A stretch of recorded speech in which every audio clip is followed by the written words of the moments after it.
Fernanda y en este video hablaremos sobre el sistema vascular y su exploración. Las enfermedades vasculares son una de las principales causas de muerte en la sociedad. A su vez, estas enfermedades pueden subdividirse en trastornos de los vasos arteriales, venosos y linfáticos, y en muchas ocasiones pueden estar en sobreposición en un mismo paciente, es decir, que pueden estar trastornos de los vasos arteriales y de los vasos linfáticos o venosos simultáneamente. La evaluación del sistema vascular comienza con un amplio interrogatorio en la historia clínica, continuando con la inspección, la palpación y la auscultación, y finalmente con maniobras de pruebas funcionales.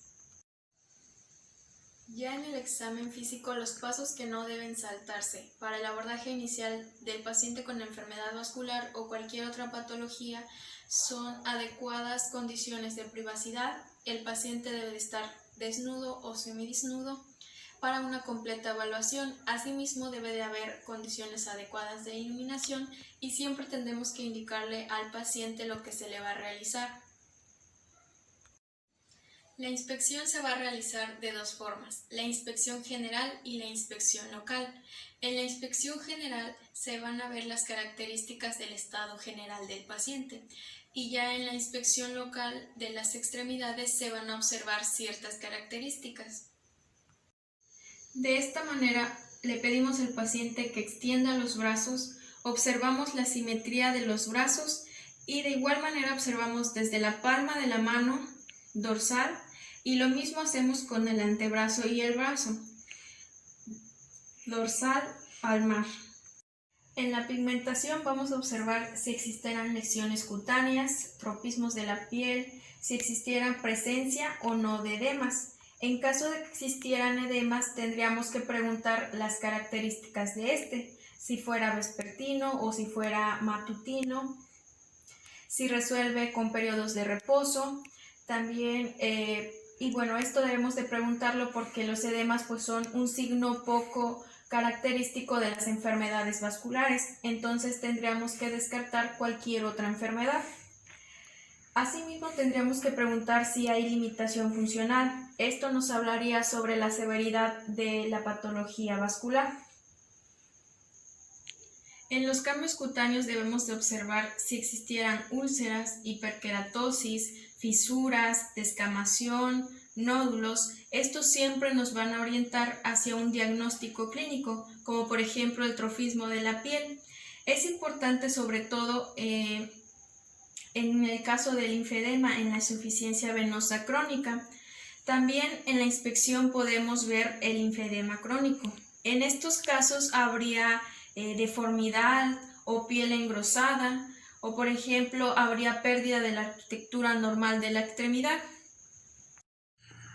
Ya en la palpación vamos a utilizar los 3 dedos centrales de la mano, vamos a utilizar los pulplejos y nunca las puntas.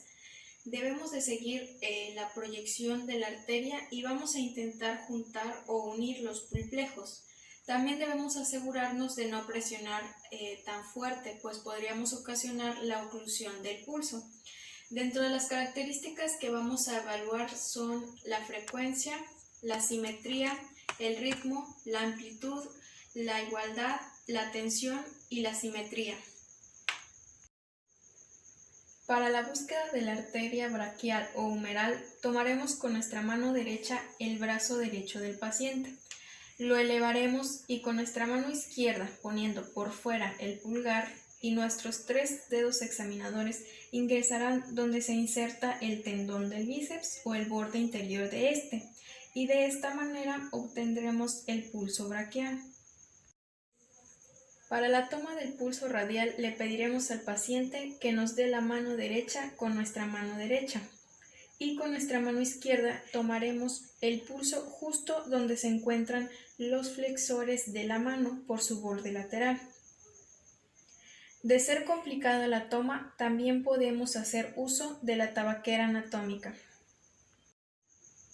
Para la toma de la arteria cubital le pedimos igualmente al paciente que nos dé su mano derecha con nuestra mano derecha, pero esta vez ingresaremos por debajo con nuestros 3 dedos exploratorios, justo en el borde interno del antebrazo.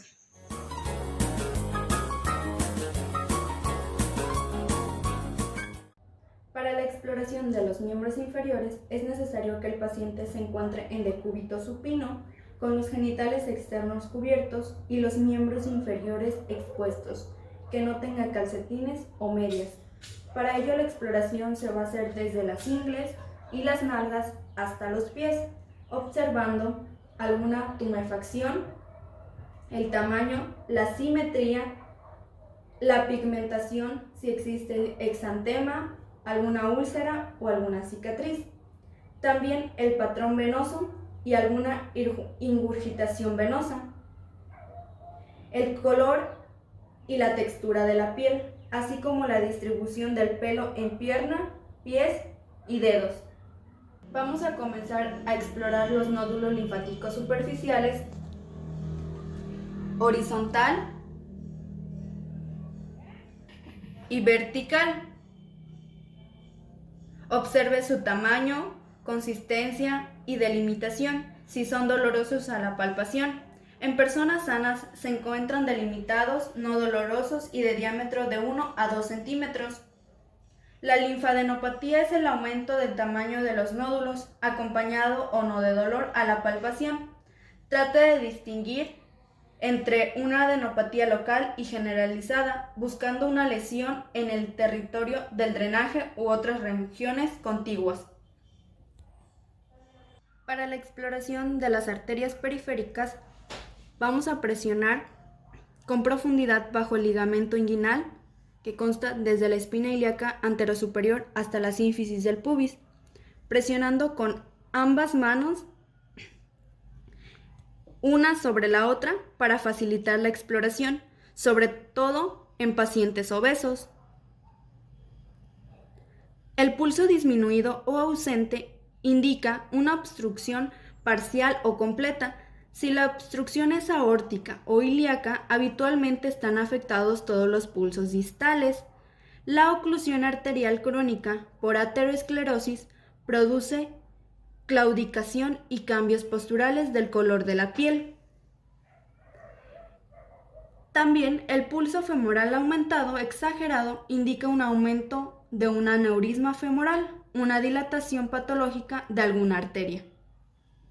Para la exploración del pulso popliteo es necesario que el paciente tenga la rodilla ligeramente flexionada y la pierna relajada.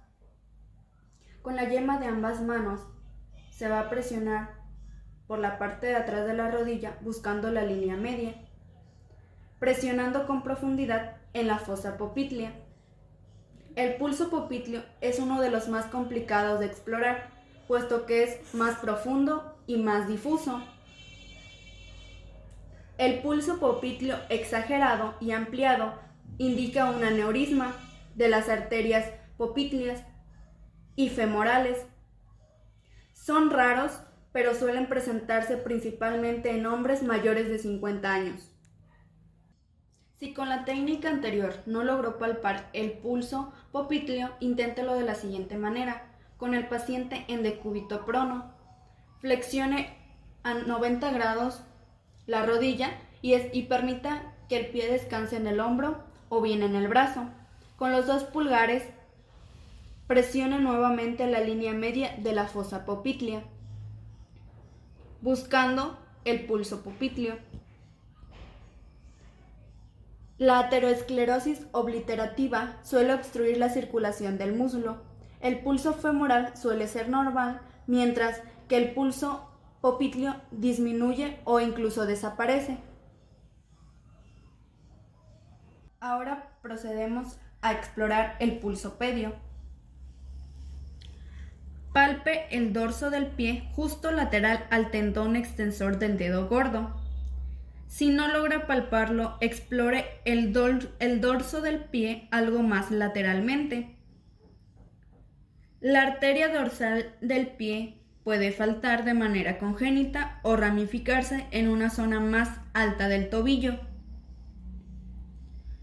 Por eso se busca lateralmente.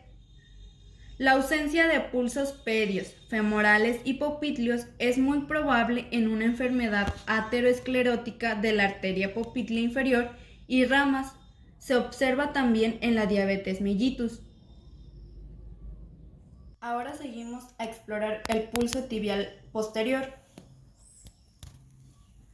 Incurve los dedos detrás y ligeramente por debajo del malleolo medial del tobillo. Este pulso es difícil de palpar si el tobillo es grueso o con edema. La obstrucción arterial súbita por embolia o trombosis causa dolor, parestesias u hormigueo. Se observa frialdad, palidez y falta de pulsos en la región del miembro distal de la oclusión. Se requiere tratamiento urgente. Posteriormente vamos a registrar la temperatura de los pies y de los miembros inferiores con el dorso de los dedos. Compare un lado con el otro. La frialdad bilateral suele estar causada por un entorno frío o ansiedad. Para la exploración de las venas periféricas es necesario comprobar que no hay edema en los miembros inferiores. Comparar una pierna con la otra y un pie con el otro. También el tamaño y la prominencia de huesos, venas y tendones. Para comprobar si hay un edema foveolar, debemos de presionar con el pulgar al menos 2 segundos por el dorso de cada pie, detrás del malleolo medial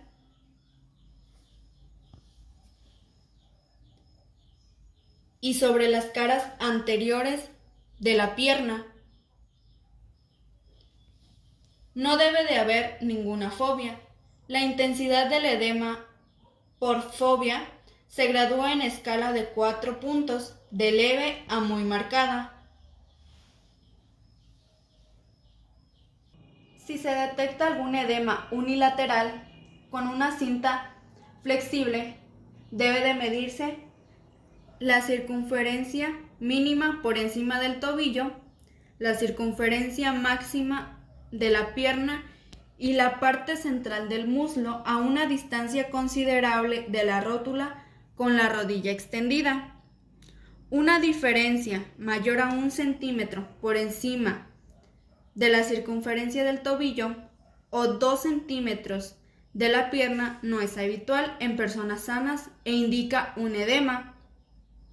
La simetría de las piernas aumenta la probabilidad de una trombosis venosa profunda.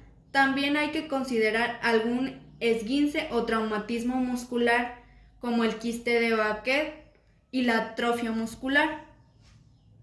En la trombosis venosa profunda, la extensión indica el lugar de la obstrucción. Por ejemplo, en las venas popliteas, cuando se hincha el tobillo o la pierna, y las venas iliofemorales cuando se hincha todo el miembro. El edema es unilateral o bilateral. Están las venas inusualmente prominentes. La distensión venosa indica una causa venosa del edema. Un edema bilateral causado por la insuficiencia cardíaca, una cirrosis y un síndrome nefrótico. Para reconocer cualquier dolor venoso que acompaña una trombosis venosa profunda, vamos a realizar lo siguiente.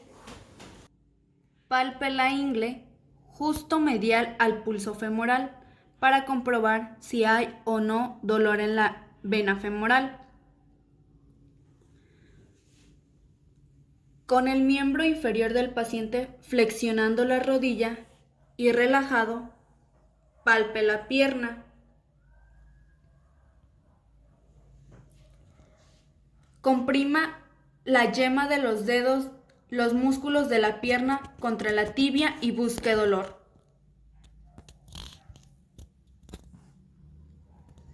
El dolor, palidez o edema en el miembro inferior con dolor en la ingle indican la trombosis iliofemoral profunda. El riesgo de trombosis pulmonar es del 50%. La ausencia de dolor en la pierna no descarta una trombosis. Observe el color de la piel. ¿Hay alguna zona enrojecida? Si la hay, compruebe la temperatura. Palpe con suavidad la vena trombosada de la zona. En general suele afectarse la pierna. El eritema, el edema, el calor y el cordón subcutáneo locales en la tromboflebitis superficial son factores de riesgo desarrollado en una trombosis venosa periférica. Se aprecian algunas zonas parduzcas cerca de los tobillos. Si es así, el color parduzco y las úlceras por encima del malleolo indican una insuficiencia venosa crónica.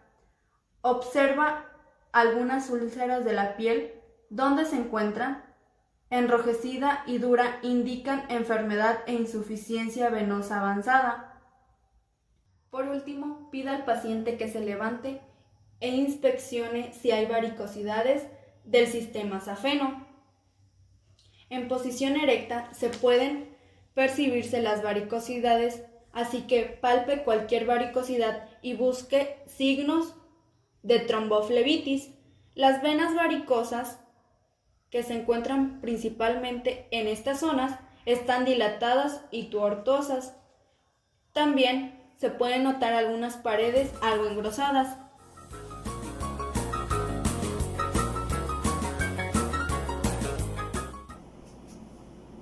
Vamos a localizar 4 pulsos: el femoral, el popliteo, el pulsopedio y el tibial posterior. Para esto vamos a pedir al paciente que se encuentre en decúbito supino. El primer pulso que vamos a localizar va a ser el pulso femoral. Este lo vamos a encontrar en el nivel del ligamento inguinal, por debajo de este, más o menos entre la espina ilíaca anterior superior y la sínfisis del pubis.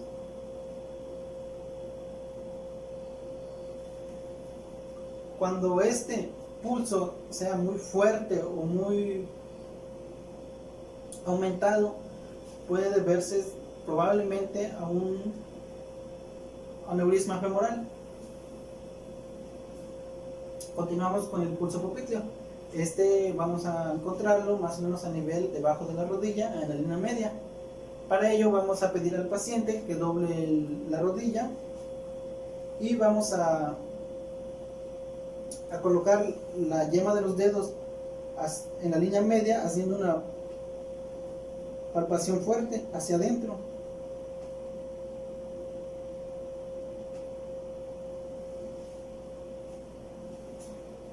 Cuando este pulso es muy fuerte o muy exagerado, vamos a tener que probablemente se deba igual a un aneurisma de la arteria poplitea. Puede deberse a muchas causas, por ejemplo, por una aterosclerosis. Continuamos con el pulsopedio. Este lo vamos a encontrar en el dorso del pie, más o menos a nivel del extensor largo del dedo gordo.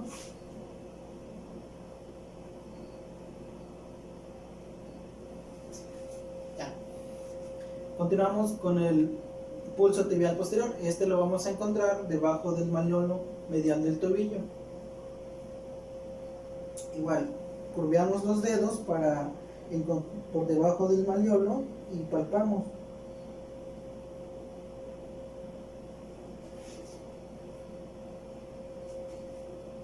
Ahora, cuando el pulso es muy elevado, puede deberse a una oclusión lateral aguda por una embolia o por una trombosis. Y pues esto puede causar dolor o parestesias u hormigueo a las personas.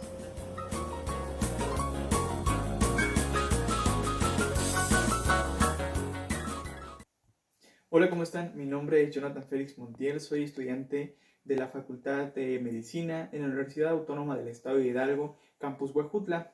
El día de hoy les voy a hablar sobre edema y tumefacción, principalmente refiriéndome a lo que es los miembros inferiores, y evaluaremos en el caso de edema lo que sería la pierna y sus pies de nuestro paciente que tenemos aquí.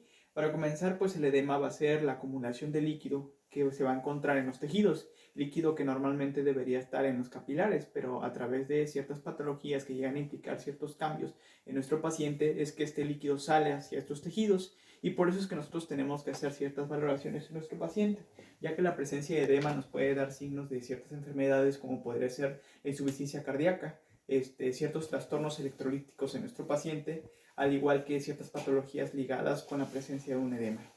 Para comenzar, pues nuestro paciente tiene que estar en posición de cúbito supino, principalmente para hacer una correcta exploración, siempre cuidando la comodidad del paciente, cuidando su intimidad. O sea, si no vamos a tratar con sus partes íntimas, siempre tienen que estar cubiertas y nunca exponerlas, por así decirlo, y siempre buscando, como les mencioné, la privacidad.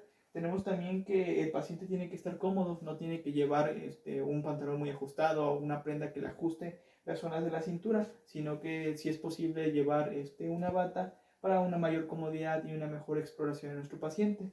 En el caso de la región que vamos a explorar, como les mencioné, que es piel y piernas de nuestro paciente, para una valoración correcta del edema, pues vamos a descubrir solamente la zona que en este caso pues se va a valorar de nuestro paciente. Los pies del paciente siempre tienen que ir sin nada puestos. Nuestro paciente no tiene que tener calcetines, no tiene que tener medias. En caso de que los traiga, se les pedirá de la manera respetuosa que se los retire, o en caso de que el paciente no pueda quitárselos, seremos nosotros quienes le quitemos estos calcetines o estas medias que pueda llegar a tener. Bueno, la exploración del edema, pues como les mencionaba, es muy importante para valorar ciertas características. Vamos a tener 4 tipos de edema, que va a ser el edema tipo 1, que va a ser el superficial. Se va a caracterizar pues, por una presencia de una fobia muy pequeña, y casi siempre pues, se va a desaparecer en cuanto nosotros despeguemos nuestro dedo. La fobia va a ser el signo característico pues de un edema, y a través de esta y el tiempo de que salga es a través de su característica, y así seguiríamos con el edema de tipo 2, el cual va a tener un hundimiento aproximado de 4 milímetros de hondo y se restablecería el tejido que nosotros llegáramos a tocar en un promedio de 15 segundos. Tendríamos el edema de clase 3, el cual sería en un hundimiento aproximado de 6 milímetros y tendría un tiempo pues del tejido volver a la normalidad aproximadamente de 1 minuto. Y al final tendremos el edema de grado 4. Este edema de grado 4 va a ser caracterizado por un hundimiento aproximadamente pues de 1 minuto, un hundimiento aproximadamente de 1 centímetro y una duración de 1 minuto. Y el edema, pues recordemos que el edema en un paciente lo podemos encontrar de una manera, un edema regional solamente en una zona, o un edema generalizado, que es cuando el paciente presenta un edema pues por todo el cuerpo, por así mencionarlo. De igual manera puede ser unilateral, que solamente un miembro llega a presentar el edema, o puede ser bilateral, que los 2 miembros inferiores ya no lleguen a presentar edema. Como les mencionaba, el estudio de un edema en pierna y en pies van a ser a través de 3 puntos importantes que nosotros tenemos que checar en nuestro paciente. Siempre se va a hacer la inspección con el pulgar, presionando aproximadamente 2 centímetros en las zonas donde nosotros vamos a estar estudiando. Iniciamos punzando con nuestro pie en la planta, en el dorso del pie de nuestro paciente, 2 centímetros, y despegarías tu dedo. Normalmente en un paciente que presenta edema tendría que formarse una fobia. En este caso, nuestro paciente pues, no presenta edema y por ende no va a haber formación de lo que sería la fobia. El siguiente estudio que vamos a hacer va a ser en el malleolo medial. Igualmente presionaríamos con nuestro dedo lo que sería la región para ver si llega a haber la formación de un edema. 2 segundos retiraríamos. De igual manera, pues en este caso no habrá la formación de edema, pero en un paciente con tal vez alguna insuficiencia cardíaca o con desórdenes en los electrolitos sí se presentaría. El tercer punto, de igual manera, con nuestro pulgar, sería en la región que comúnmente nosotros conocemos como espinilla. Esta región comúnmente no tiene suficientes tejidos, pero cuando ocurre un edema, en esta región suele haber lo que es el líquido, y de igual manera con nuestro dedo apoyaríamos y dejaríamos 2 segundos y despegaríamos. Y en pacientes con algún problema se formaría la fobia, que es característica del edema. Siguiendo con la exploración de lo que serían alguna tumefacción, o porque recordemos que la trombosis venosa profunda también puede ser causa de lo que es edema. Por eso también haremos una valoración de lo que sería si el paciente presenta dolor o alguna molestia siguiendo el camino venoso a través de las siguientes exploraciones. Con 3 dedos seguiremos la región de las venas buscando preguntando a nuestro paciente si presenta algún dolor. En algunos casos, así seguiremos a través de la región femoral hasta llegar a la región de la ingle y sentiremos. Si el paciente refiere dolor, pues posiblemente estemos hablando de una trombosis venosa profunda.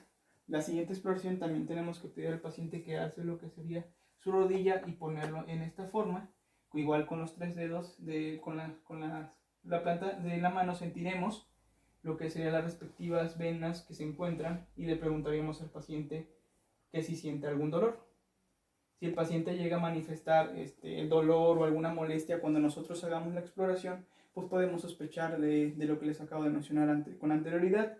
Y si el paciente pues refiere que no, pues descartaríamos completamente esto, porque recordemos que los signos de una trombosis venosa profunda por lo regular no siempre son notados por el paciente, sino hasta que se hace una correcta exploración.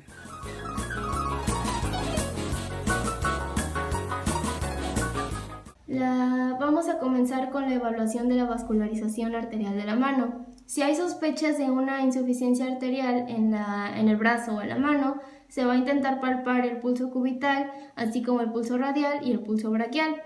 El cubital se va a palpar en la profundidad de la superficie flexora de la muñeca, en sentido medial. Se va a flexionar un poco la muñeca del paciente y se va a palpar mejor.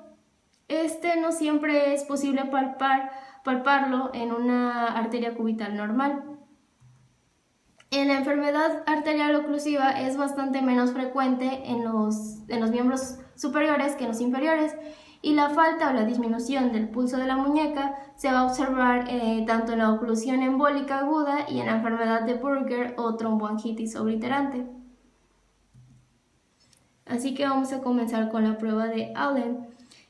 Va a permitir comparar la permeabilidad de las arterias tanto cubital como la arterial. Esta va a ser útil para verificar la permeabilidad de la arteria cubital antes de la punción de la arteria radial para obtener muestras de sangre. El paciente debe de colocar las manos sobre el regazo o sobre una superficie plana con las palmas hacia arriba.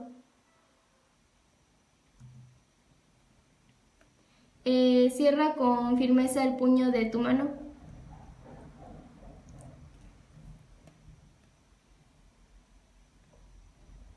Entonces voy con fuerza a presionar las arterias radial y cubital entre los pulgares.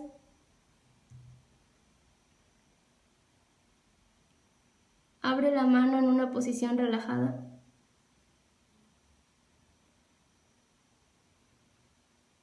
La palma debe de estar pálida. La extensión completa de la mano puede producir palidez y un falso positivo de la prueba. Vamos a liberar la presión sobre la arteria cubital. Entonces, si la arteria cubital es permeable, la palma debe enrojecerse en unos 3 a 5 minutos. Entonces, el enrojecimiento palmar va a ser una prueba de Allen negativa. Pero si hay palidez palmar, la prueba de Allen va a ser positiva. También se va a evaluar de la misma forma la permeabilidad de la arteria radial al liberar la arteria radial mientras se comprime la arteria cubital. Cierra tu puño con fuerza.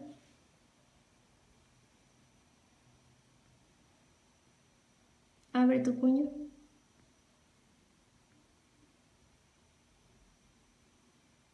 Y ahí se muestra. Entonces, la persistencia de palidez indica oclusión de la arteria cubital o de sus ramas distales.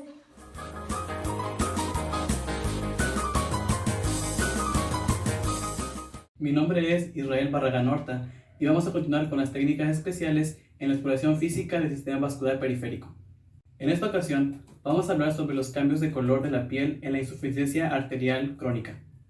Si el dolor o la disminución de los pulsos indican insuficiencia arterial, vamos a buscar cambios pulsulares de color. Para esto, vamos a pedir al paciente que eleve los dos miembros inferiores en un ángulo de 60 grados hasta observar la máxima palidez en los pies. Esto generalmente se puede observar al minuto, y en las personas de piel clara resulta habitual que se mantenga el mismo color de piel o que se presente una ligera palidez. Una palidez intensa con elevación nos indica que el paciente presenta insuficiencia arterial. Después, vamos a pedir al paciente que se siente con los pies colgando. Una vez que el paciente se encuentre en esta posición, vamos a comparar los pies y observar el tiempo necesario para el retorno del color rosado de la piel. Esto puede ser normalmente en 10 segundos o menos, y también el retorno de la sangre a las venas de los pies y de los tobillos. Esto generalmente ocurre en los 15 segundos. Respuestas normales indican una circulación adecuada. Esto quiere decir que si el retorno del color rosado del pie y el llenado de las venas de los pies y de los tobillos sea en el tiempo necesario. Y si el pie continúa pálido y las venas apenas están empezando a llenar, esto indica que el paciente sufre de insuficiencia arterial. También vamos a buscar la presencia de rubor, que es el enrojecimiento oscuro, que sustituye la palidez del pie en declive. Esto tarda entre 1 o menos minutos. Si el rubor persiste en las piernas en declive, entonces se traduce como insuficiencia arterial. También, si hay incompetencia venosa, tanto el rubor en declive como el momento en que retornan el color y el llenado venoso, no serán pruebas fiables de insuficiencia arterial. Y por último, las respuestas normales acompañadas de una disminución de pulsos arteriales indican una buena circulación colateral en torno a la oclusión arterial, y los cambios de color son más difíciles de explorar en personas de piel oscura.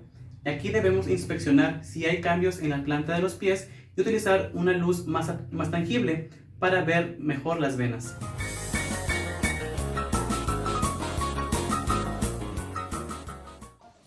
Mi nombre es Lenin Oriel Hernández Martínez y soy estudiante de la Facultad de Medicina de la Escuela Superior de Huejutla. En esta ocasión veremos también la cartografía o el mapeo de las venas varicosas. Para ponernos en contexto, una vena varicosa es esa vena que tiene insuficiencia en su actividad. No puede generar su función de regresar toda la sangre venosa desde los miembros inferiores hacia el corazón derecho. Además, todas las venas varicosas van a tener como principal característica un color azulado que se manifiesta mucho más sobre la piel y con un flujo más pequeño. Hay diferentes tipos de venas varicosas y tienen que ver porque tienen una evolución crónica que poco a poco va generando una diferente característica. Desde el principio, en cuanto empiezan la evolución de las venas varicosas, son las conocidas arañitas, cuyo nombre médico es atelactáceas. Estas son de color rojizo y llegando hacia color azulado, y pues es la primera fase de las venas varicosas.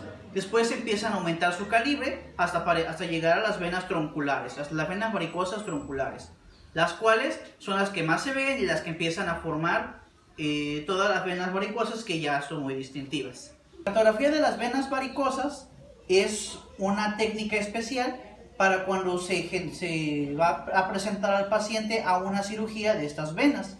Es importante localizarlas para que el cirujano a cargo sepa todo el trayecto, qué venas están afectadas y desde dónde empieza toda la afectación, y si es que afecta toda una vena o nada más partes de esta. Okay. El procedimiento para la cartografía de las venas varicosas es: con el paciente de pie vamos a empezar a buscar todas las ondas del flujo que recorren esta vena. Tenemos al paciente de pie y con una de las manos, con los dedos, vamos a buscar todo el trayecto de la vena que se marque. Desde la parte de abajo, desde la parte más distal, vamos a poner el dedo, solamente para presionar. Con la otra mano más arriba, vamos a sobreponer nada más los dedos para poder sentir el flujo. Con el dedo de abajo vamos a presionar para generar una onda de flujo que vaya hacia arriba. Con la mano que está hacia arriba y que solamente estamos sintiendo, vamos a sentir cómo la onda, cuando presionamos rápidamente, llega y sigue subiendo. Esto quiere decir que esta vena está conectada. Y esto es todo el trayecto de la vena que va siguiendo. Es importante para que durante la cirugía se mantenga el respeto de toda la trayectoria de la vena.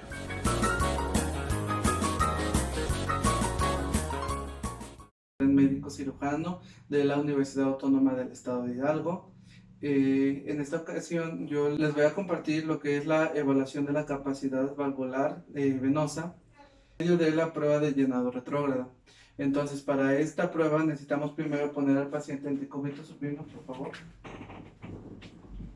Y entonces vamos a pedir que el paciente eleve la pierna 90 grados, esto para producir el vaciamiento de lo que son las venas, la vena safena. Entonces vamos a identificar la parte superior del muslo y en esta parte vamos a incluir lo que es la vena safena magna. Entonces la vamos a presionar sin que presionemos las demás estructuras o los demás vasos. En este caso vamos a pedir al paciente que se ponga de pie sin nosotros soltar lo que es la vena safena, por favor.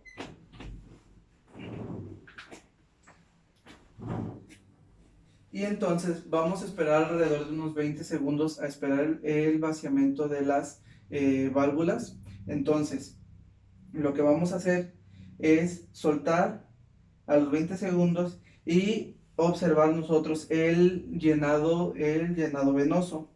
En este caso, el paciente no percibimos el llenado súbito ni un llenado rápido, debido a que nuestro paciente no cuenta con alguna insuficiencia valvular. De este modo, si nosotros hubiéramos presenciado un llenado rápido, podríamos identificar alguna anomalía en las venas superficiales. Y si nosotros localizamos un llenado súbito, podemos identificar una insuficiencia valvular de la vena safena magna. En este caso, el paciente nos dio una prueba negativo, ya que no cuenta con ninguna alteración, pero podemos obtener diferentes resultados, negativo, positivo, negativo, dependiendo de nosotros las alteraciones que vayamos encontrando. Todo esto dependiendo a alguna insuficiencia que nosotros podamos encontrar. Eso sería todo. Muchas gracias por su atención.